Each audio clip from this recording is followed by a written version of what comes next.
I know what you're gonna say. What happened to your hair? Well, it's gone in long.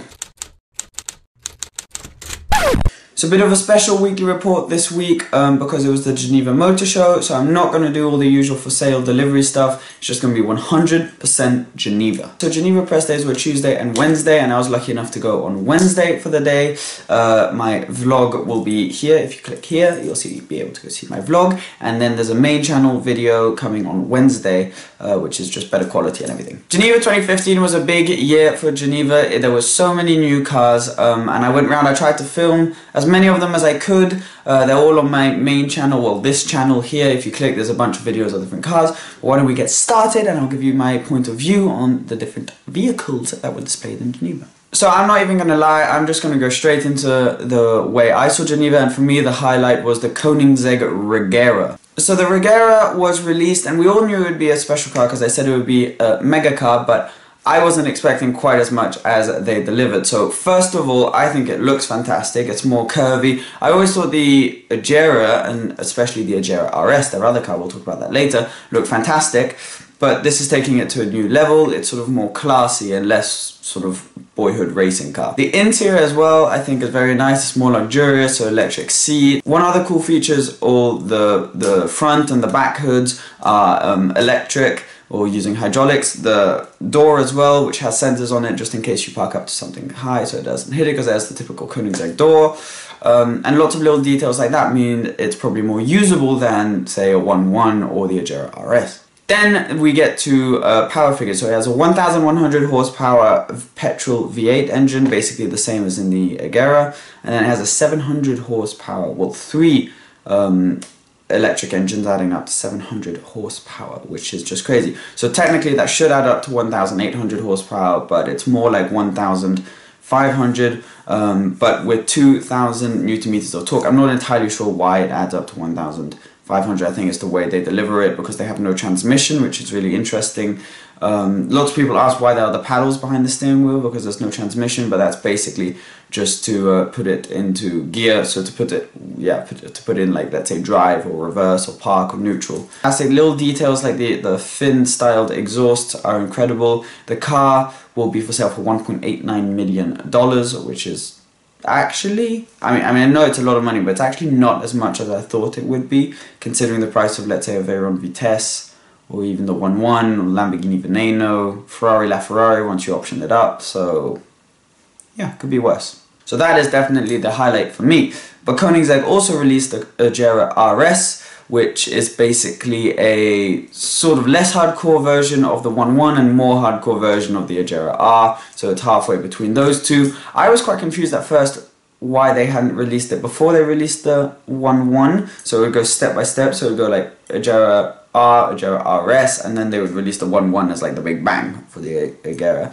But it was basically because they weren't planning on making it, and then some 1.1 owners said, look, we want to have sort of the performance and the craziness and the looks of the 1.1, but we want it to be a bit more usable. So that's why the Agera RS was made. And full carbon body, looks fantastic, usual stuff, and I'm not sure how many they're going to make. Oh, and the Regera, by the way, they're making 80 of, only 80, done, finito. And I bet you they're going to sell out quite quickly. Another highlight for me was the Lamborghini Aventador LP750-4, obviously 750 horsepower. I've heard lots of different things about it, that it doesn't look good. I think Lamborghini probably had a really hard time competing with all the tuners that had, you know, given their point of view on what an Aventador should look like. But 750 horsepower, not 60, 2.8 seconds. I think the only thing that kind of bothers me about the way it looks is the wing. I think it's just too, I don't know how to explain it, too straight, too square, it's not curvy or anything. I think that doesn't look great, but I quite like the exhaust, and I like the rest of the body kit. It's kind of like a slightly more hardcore 50th anniversary edition.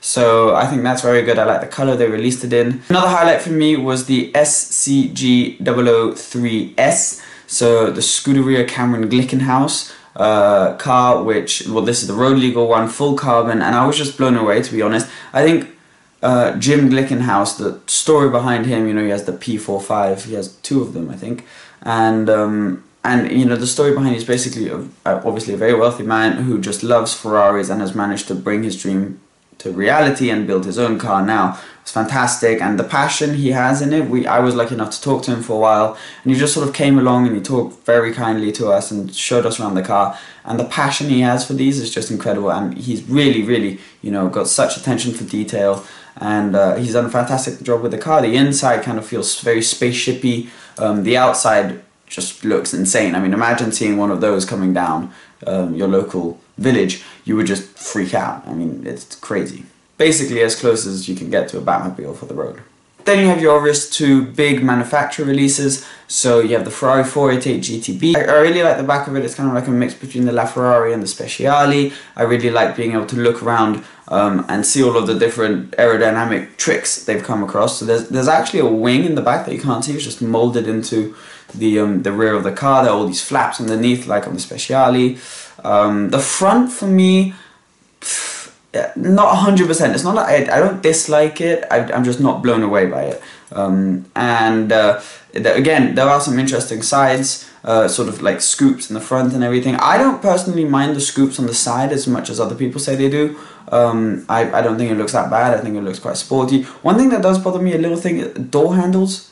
They literally just look like they slapped them on there. I'm sure that they have a purpose, but it doesn't look good. And then what I found really disappointing was the interior. I mean, obviously it's a nice place to be, but it's basically, let's just say it's basically exactly the same as the 458. And they're announcing this as a fully new model, whereas to me it's more of a facelifted version of the 458. I probably shouldn't be saying that. But hey, I'm sure it'll perform great. 0-60, 3 seconds dead, 660 horsepower. First mid-engined twin turbocharged car since the F40, so I've heard it sounds a bit like the F40 as well. That would be great. But yeah, so not disappointed but not blown away, just kind of meh. Same thing with the Audi R8 for me. I think that they could have done more. I just think it looks like a slightly more modern and square version of the old R8. I quite like the side blades. I don't think the new ones look bad, but I quite like the old ones. I think they, on the other hand, have done a great job on the interior. I think the interior is fantastic, but I just don't think it's, you know, quite 610 horsepower for the Plus. It just doesn't look like, you know, it's got 610 horsepower under the hood. And yeah, I do think, however, the e-tron almost looks better than the V10 and the Plus. Which is quite interesting, but that will surely come with a huge price tag. I don't know the price of that yet, but I think it's really interesting that they're building an e-tron to sort of compete with the i8, and that sort of attracted my attention more than the V10 or V10 Plus. And his EXP10 concept, this completely blew me away. I mean, they just did such a good job with this. I think it looks fantastic. If they have any reason to put this into production, I think they should. The interior is stunning. Obviously, everything you see on the exterior and the interior won't be the way it is when it comes into production, which it looks like it probably will. But it will still look good whatever happens. I love, I don't know if you've seen that the dials in the front kind of flip up when you get in, and the use of copper inside. I think it's probably, from what I've heard, going to have a mix between, well, a mix, it's going to be a hybrid using electric engine obviously and a V6. If it looks anything like this, interior and exterior wise, it's going to be a killer. Porsche stand was kind of like my little guilty pleasure because I love a GT Porsche, and they had the Cayman GT4, which is one of my favorite cars right now. I just think that is stunning. Seeing it in person, it looks really good, and I'm sure it'll sound good, and just the whole pack is incredible. Like, it's really light. The interior looks, I mean, it's basically the same interior as a 991 Carrera GT3 on the GT4, so it's like you're getting the bargain of a lifetime. Next to it though was the GT3 RS, which again looks great. I think the new one looks fantastic. These cars are all about driving, so they're obviously not about the looks. They look good. Obviously I haven't driven them, no one has yet, apart from the Porsche people, but once the reviews come out, I'm sure that will be really interesting to see. But design-wise, they have done a good job. I really like the new steering wheel and seats that they have on both of those cars. So McLaren released their 675 LT, obviously 675 horsepower, LT for long tail. Can't really see the long tail, but it does look fantastic, I think.